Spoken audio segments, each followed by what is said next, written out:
AITA for canceling my proposal after her pregnancy scare traced back to her ex? My name is James. I am 30, and up until 3 weeks ago, I thought I was about to propose to the woman I was going to build a life with. I live in Portland, Oregon, and I work as a project coordinator for a construction company.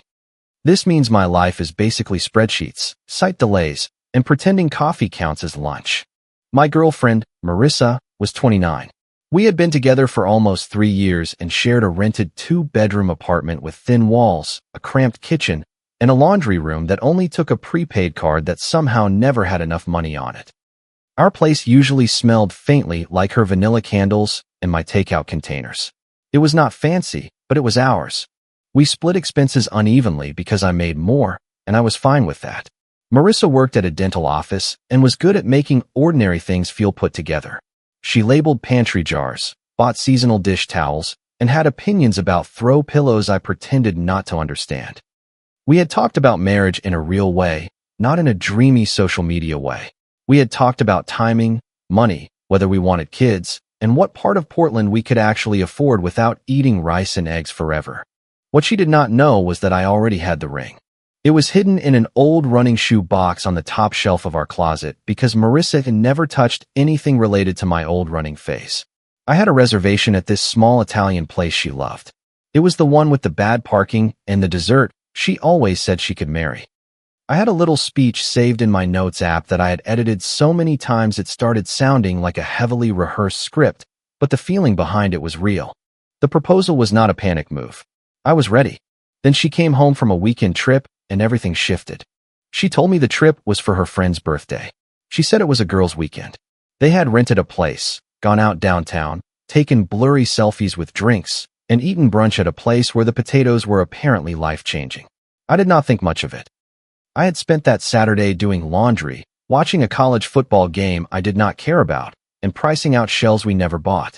Exactly 4 days after she got back, I came home from work and found her standing in our kitchen with a pharmacy bag on the counter. She was not crying yet, but her face looked like it was barely holding itself together. "James," she said, "I need to tell you something." I put my keys in the chipped blue bowl by the door. "Okay, what happened?" She pushed the bag toward me like it might explain things before she had to speak. Inside were prenatal vitamins, ginger chews, and a box from a pregnancy test brand I recognized only because their commercials always came on during football games. "I might be pregnant," she said. The room went quiet in that weird way where you can still hear the refrigerator humming and a car driving by outside, but your own body feels muted. I said, "Might be." "I am late," she said, "and I feel different. I took a test, and it was confusing. Like maybe faint. I do not know." I panicked. She started crying then. It was not loud or dramatic, just tears sliding down her face while she wrapped her arms around herself. "I cannot do this alone," she said. "I need to know if you are serious about me. About us." I walked around the counter and put my arms around her. My brain was racing, but my mouth said the only thing that mattered in that moment. "I am not going anywhere." She pressed her face into my chest and said, "You promise?" "I promise." And I meant it. I had no idea how to be a dad. I did not even know how much diapers cost. But I knew the first step was not disappearing. That night, after she fell asleep curled up with her phone under her pillow, I sat at the kitchen table with my laptop open and started doing the most James thing possible. I made a spreadsheet. I looked up daycare costs in Portland and immediately felt like I had the wind knocked out of me.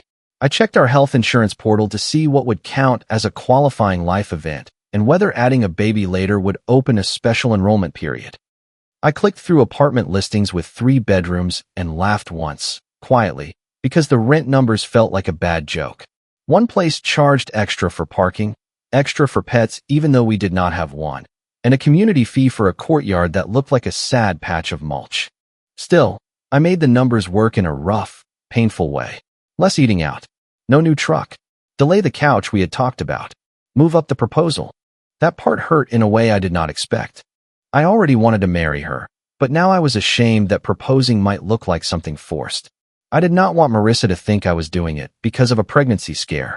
I did not want her family thinking they had successfully pushed me into adulthood. I wanted her to know I had chosen her before any test, before any pressure, before anyone called it a responsibility. For the first few days, I thought we were scared together. Then the questions started changing. Marissa would sit on the couch with a blanket over her lap and ask, "You still want a future with me, right?" "Yes," I would say. "Not just because of this." "No, I already wanted that." "But when?" she asked one night while I was rinsing pasta sauce off plates.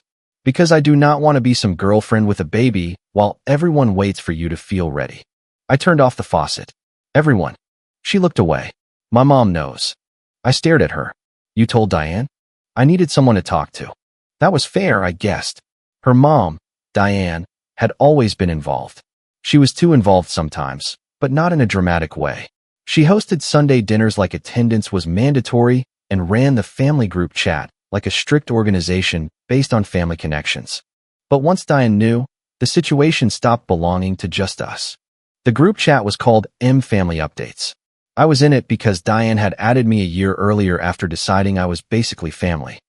Usually, it was full of casserole reminders, pictures of Frank's yard projects, and Lena, Marissa's younger sister, reacting with thumbs up emojis instead of actual words.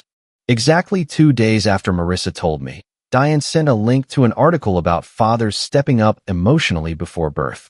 Then she wrote, "A child needs stability. I hope everyone involved understands that." I read it while standing in line at the grocery store holding chicken, coffee creamer, and the wrong kind of yogurt because Marissa had changed brands again. My phone buzzed before I could respond. Cousin Amy wrote, "Sending this venue link just in case. They do small ceremonies fast." Diane replied, "No pressure, James, but babies do not wait for men to feel ready." I showed Marissa when I got home. "Can we maybe keep this between us until we know for sure?" She was sitting at the kitchen island scrolling on her phone. She had turned off message previews a day earlier. I only noticed this because her screen used to light up with names and snippets constantly. Now it just said notification. "She is just excited," Marissa said. "She is sending wedding venue links. She is worried about me." "I am worried about you too," I said.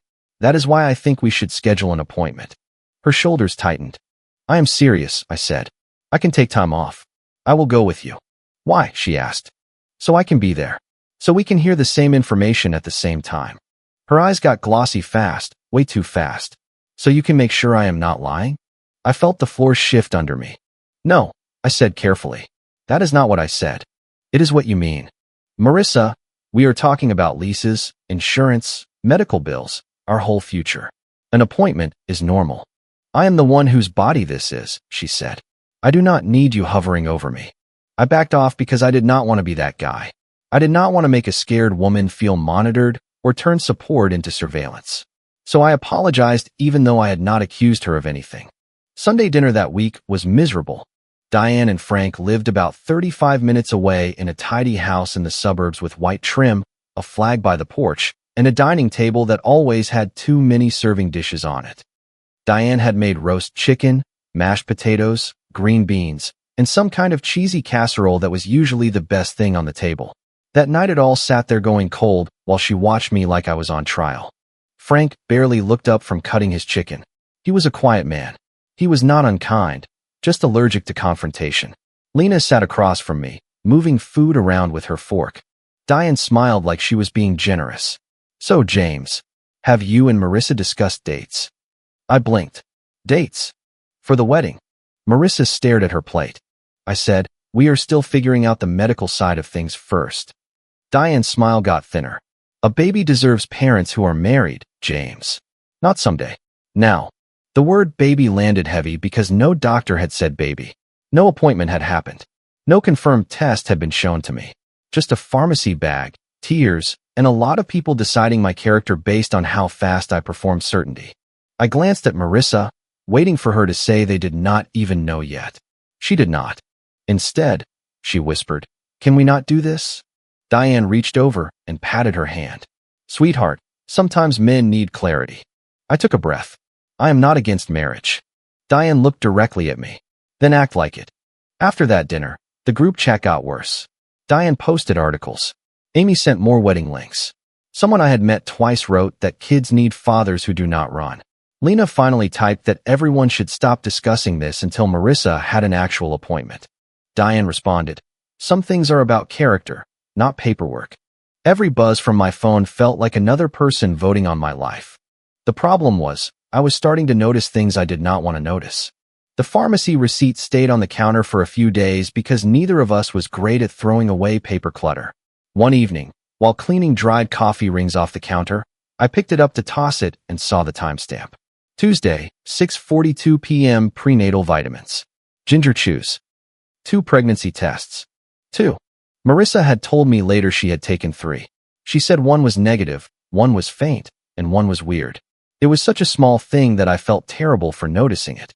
Maybe she bought 1 earlier. Maybe she had 1 at home. Maybe I was turning into exactly the suspicious man she said I was. Then there was the calendar. We used a shared calendar for boring couple things. Rent due, my dentist appointment, her cousin's baby shower, lease renewal deadlines, car registration. Marissa said she had made a doctor appointment for the following Thursday, but nothing showed up. When I asked about it, she said she did not put it on there because she did not want to make it a huge deal. Okay, I said. What time is it? I will tell you when they confirm. I thought you made it. I requested it online, James. Stop interrogating me. So I stopped. Exactly 2 days later, her tablet was on the kitchen island connected to our shared charger. I was not looking for anything. I was making toast before work when the screen lit up with a notification from a cycle tracking app. Cycle expected in 2 days. I stood there with a butter knife in my hand while the toast went cold. I did not open the app. I did not have to. The notification was sitting there like a sentence I could not unread. It did not match what she had told me about being almost 7 weeks late. It did not prove she was not pregnant, but it proved something in the timeline was completely wrong. That night, while we watched TV and pretended we were normal, her phone lit up face up on the couch between us. Caleb, I told you I cannot be that guy for you. Marissa snatched the phone so quickly, she nearly knocked over her water glass. I muted the TV. Who is Caleb? Her face changed completely. She did not look guilty in an obvious way. She looked trapped. An old friend, she said. An old friend who cannot be what guy for you. Do not do that. Do what? Act like you caught me doing something when I am dealing with all of this. She put a hand over her stomach. This is exactly why I am scared. You are already looking for a way out. I felt anger rise, but I pushed it down. Did you see him recently? No. Too fast. Marissa. She stood up. I cannot believe you. I tell you I might be pregnant, and you start obsessing over some text? I am asking a question. You are making this worse. I apologized again. I hate admitting that. I apologized because I was scared of being cruel. I apologized because she cried. I apologized because part of me still believed if I just handled everything gently enough, the woman I loved would come back into focus. The next morning at work, I looked completely exhausted. Tyler noticed before 9 a.m. Tyler was 32, my friend and coworker, and the kind of person who was always aggressively blunt. We were in the break room, standing next to stale coffee and a microwave that smelled permanently like soup. He said, "You look terrible." I said, "Marissa might be pregnant." His expression softened for half a second. Okay, that is big.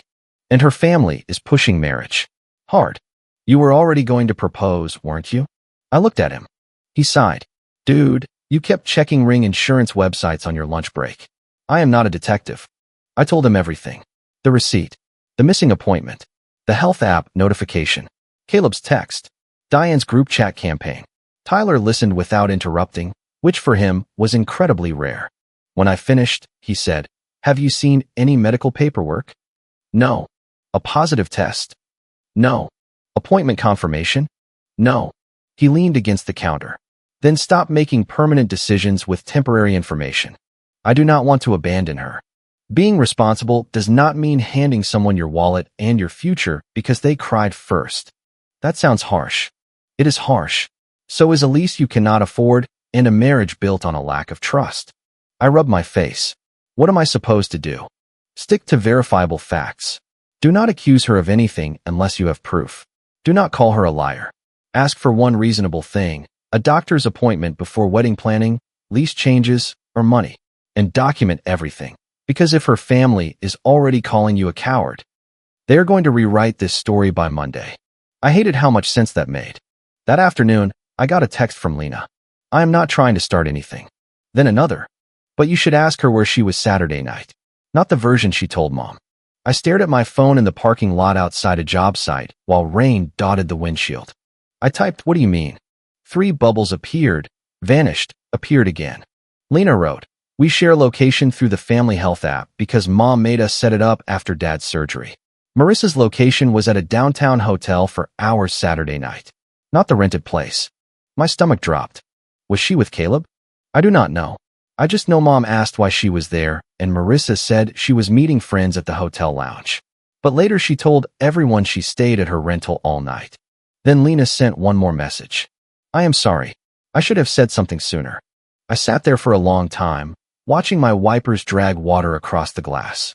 When I got home, Marissa was in the bedroom on the phone with the door half closed. I heard my name once, then her mother's voice through the speaker, sharp and muffled.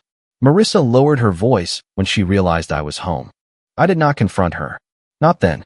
Instead, I did what Tyler told me. I started looking for facts. I did not hack her phone.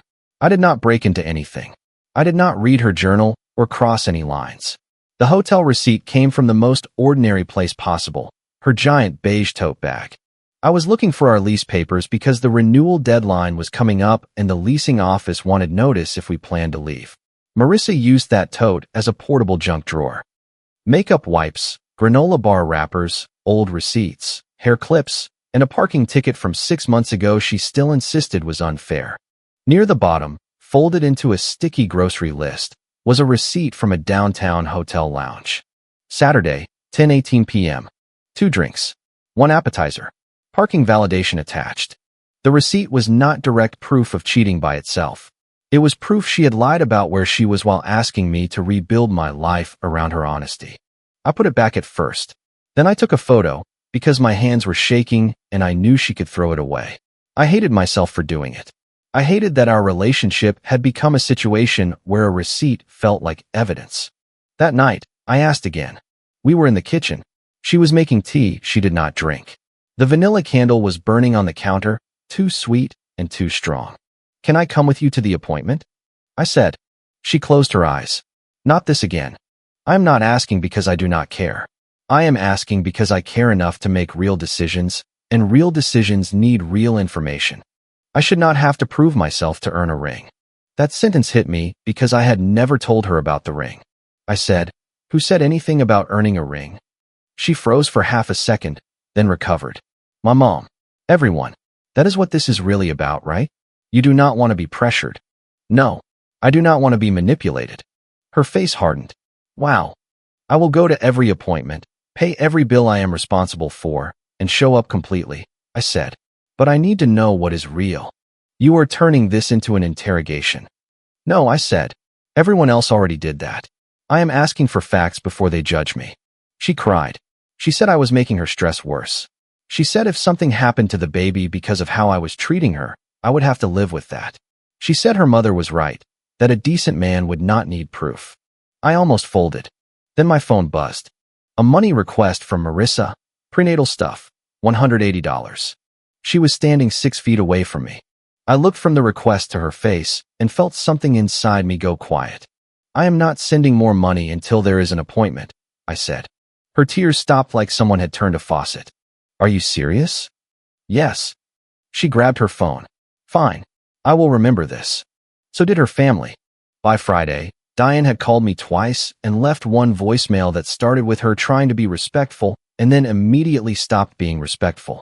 In the group chat, she wrote, "The fact that some men need proof before doing the honorable thing tells me everything about modern commitment." Amy sent a sad face emoji. Lena wrote nothing. Frank wrote nothing. I muted the chat instead of leaving it because Tyler was right. Documentation mattered. Also, I needed silence more than revenge. At work, I printed everything I had because our home printer had been out of ink since February and we kept pretending we were going to buy cartridges. I printed screenshots of the group chat, the money requests, the pharmacy receipt photo, the health app notification I had accidentally seen and written down with the date, the hotel receipt, the parking validation, Lena's text confirming the location issue, and an email from the property manager confirming I had withdrawn our application for the larger apartment. That apartment withdrawal was the first thing that felt like taking my life back. "Dear James, confirming your application withdrawal for Unit 314. Your deposit will be refunded in 5 to 7 business days. I stared at that email for a while. 3 weeks earlier, Unit 314 had been a plan. A bigger kitchen. A second bathroom. Maybe a nursery if the world changed that fast. Now it was just another thing I had almost signed because fear was louder than truth. I put the printed pages in a plain manila envelope and tucked it into my laptop bag. Sunday dinner came around again. I did not want to go. Tyler told me not to go. He said, "You can end this in a coffee shop like a normal, overwhelmed person." But Marissa asked me to come, and there was a look on her face I recognized by then. It was not hope. It was a strategy. "My mom just wants to talk," she said. "Does she? She thinks you hate her." "I do not hate your mom. She thinks you hate me." "I asked for an appointment, Marissa." She looked down. "Please just come." So I went, but I brought the envelope. Diane's dining room looked the same as always. There were framed family photos, a sideboard with fake flowers, a pitcher of iced tea sweating onto a coaster, and paper napkins even though she owned cloth ones because she said Sundays were informal. There was baked chicken this time, a salad nobody touched, and a casserole dish in the middle of the table like a peace offering nobody believed in. Nobody said a prayer, but everyone acted like they had the moral high ground. Marissa sat beside me, her phone under the table. I could see her thumb moving. Lena saw it too. Frank stared at the table. Diane started with performative calm. "James," she said, "we all care about you." That was when I knew it was going to be bad. "But," she continued, "this situation has shown us some things. About readiness. About character. About whether my daughter is truly safe with someone who can hesitate at a time like this." Marissa whispered, "Mom." Diane ignored her. A decent man would have put a ring on her finger already. The room went still. Frank's fork paused halfway to his plate. Lena's eyes moved to me. Marissa looked at the table. I felt the old version of myself start to rise, the version that would explain, soften, apologize, and take the hit to keep everyone else comfortable. Instead, I said, "I had one." Marissa's head snapped toward me. Diane blinked. "Excuse me." "I had a ring," I said. My voice sounded steadier than I felt. "Before any of this. Before the pharmacy bag. Before the group chat. Before you decided I was failing some test you made up." Marissa whispered, "James, do not." That hurt more than Diane calling me a coward. Because even then, she was not saying to her mom to stop. She was saying to me to not expose her. I reached into my laptop bag and placed the envelope on the table beside the casserole. "No, Marissa," I said. "You do not get to let them call me a coward and then ask me to protect the lie quietly." Diane's face tightened. "What is this?" "Facts," I said. I opened the envelope and laid the pages out one by one. I did not do it dramatically. I just did it carefully because my hands were shaking and I did not want them to see. The receipt shows 2 tests, not 3. Maybe there was another one. Fine. But there is no confirmed result. No appointment confirmation. Nothing on the shared calendar. I asked to attend an appointment or even just see confirmation that one existed. Marissa refused. Diane scoffed. She should not have to submit paperwork to be believed by the man who claims to love her. I looked at her. "You call me a coward based on less paperwork than I asked for." Lena stared at her plate like she was trying not to react. I placed the next page down. This is the note I made after her Cycle app notification appeared on her tablet lock screen. I did not open it. The notification said her cycle was expected in 2 days, which did not match what she told me about being almost 7 weeks late. Marissa's face had gone pale. "James," she said quietly. I put down the hotel receipt. This is from the Saturday night of her trip. 2 drinks at a downtown hotel. Parking validation. Lena confirmed Marissa's location was at that hotel for hours, not at the rental. Diane turned to Lena. "You told him that?" Lena finally looked up. "Yes." "How could you?" Diane snapped. Lena's voice trembled, but she did not back down. "Because you were calling him a coward and nobody even had proof she was pregnant." Frank rubbed a hand over his face. I put down the page with Caleb's message written out and the date I saw it. Then Caleb texted her saying he could not be that guy for her. When I asked who he was, she said I was looking for a way out. Diane pointed at the papers. "This is invasive. This is not love." I laughed once. It came out tired, not amused. Love was me checking insurance at midnight. Love was pricing apartments I could not afford. Love was offering to go to every appointment. Love was trying not to accuse her even when the story kept changing. I turned to Marissa. I was ready to be responsible for the truth, I said. I am not taking responsibility for a story built to trap me. For a moment, nobody moved. Then Marissa started crying, but it was different from the kitchen. It was smaller and less controlled. I did not plan it like that, she said. Diane reached for her. Sweetheart, you do not have to answer this. Yes, she does, Frank said. Everyone looked at him because Frank almost never sounded like that. He set his fork down. Diane, enough. He asked for an appointment. That was reasonable. Marissa covered her face. I thought I might be pregnant at first. My chest went cold. At first, I said. She nodded, crying into her hands. My period was late. The test looked weird. I was scared. And then, she wiped her face. Then I got my period. The sentence landed harder than any confession could have. Diane whispered, Marissa. Marissa kept going. Her words were tumbling now, like she could not stop them. I was going to tell you, but everything was already moving. You were being so serious, and Mom was saying maybe this was what you needed to finally stop waiting, and I stared at her. You let me think you were pregnant after you knew you were not. I did not know how to undo it. That is not an answer. She looked at me then, eyes red and desperate. I saw Caleb that weekend. Diane made a sound of absolute shock. Marissa said, nothing happened. Not like that. We met at the hotel lounge. We talked. I was stupid. I thought maybe he missed me, or maybe I needed to know I was choosing the right life. I do not know. I felt strangely calm. Maybe because part of me had already known. He rejected you, I said. She flinched. He said he was not trying to disrupt my life, she whispered. He said he liked talking to me, but he could not be that guy. He did not want anything serious. Lena pushed back from the table and walked into the kitchen. A second later, water blasted from the sink even though there were no dishes in it yet. Marissa looked at me. I came home and I felt like I was losing everything. You had been saying we would get engaged someday, but someday kept moving. And then I thought I might be pregnant, and you were suddenly there. Fully there.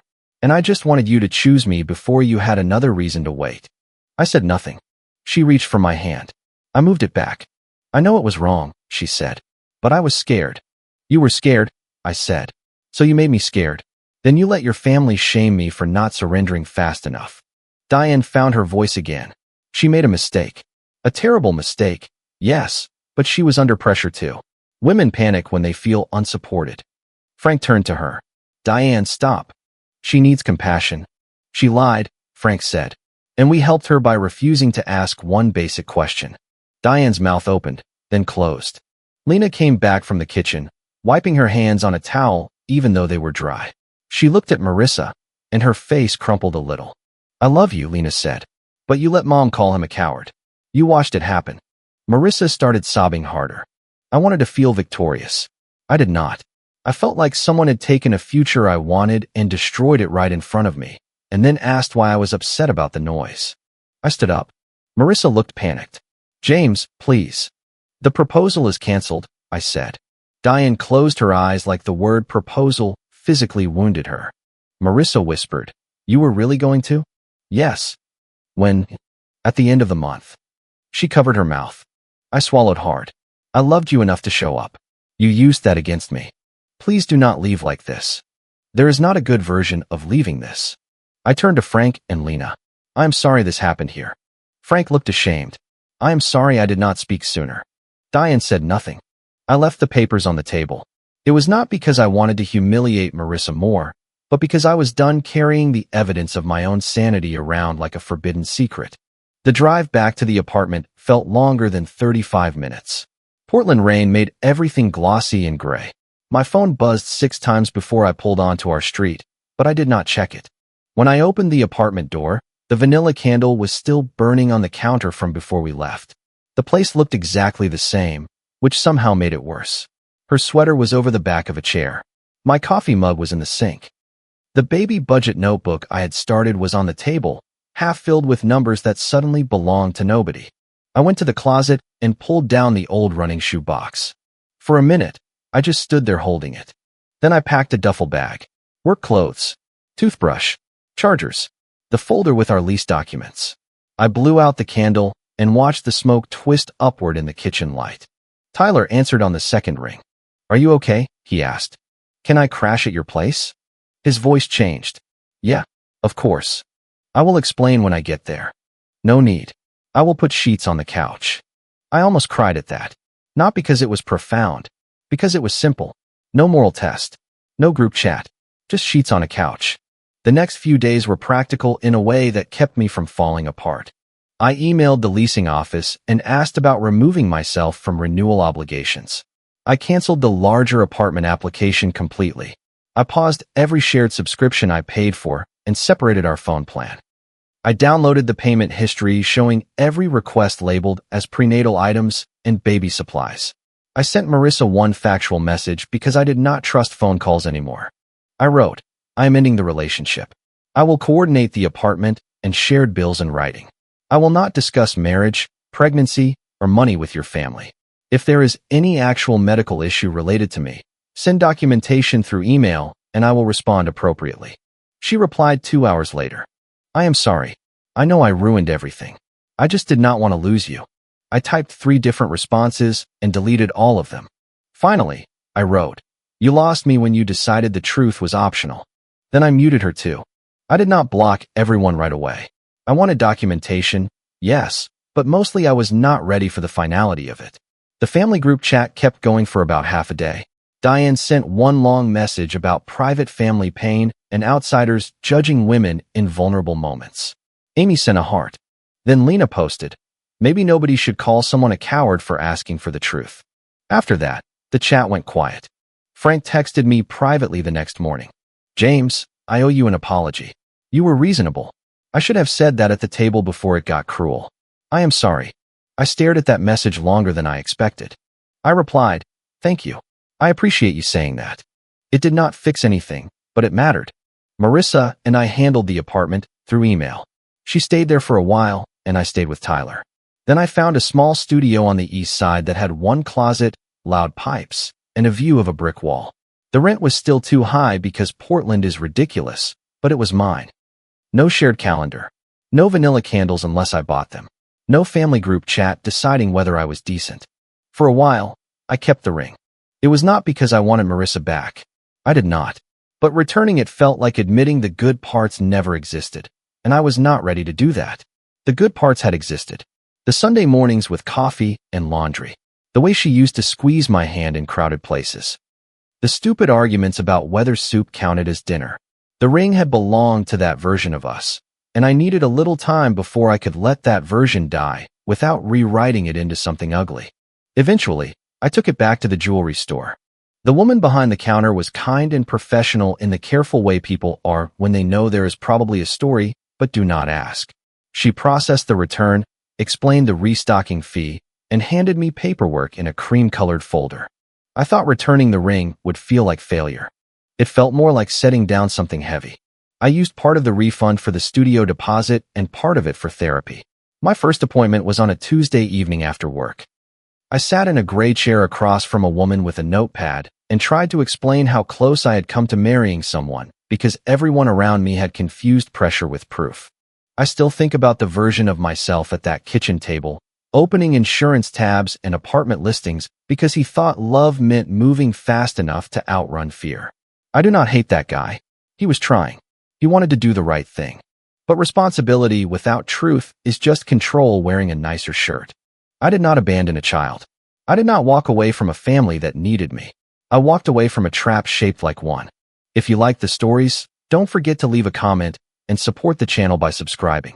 See you in the upcoming stories.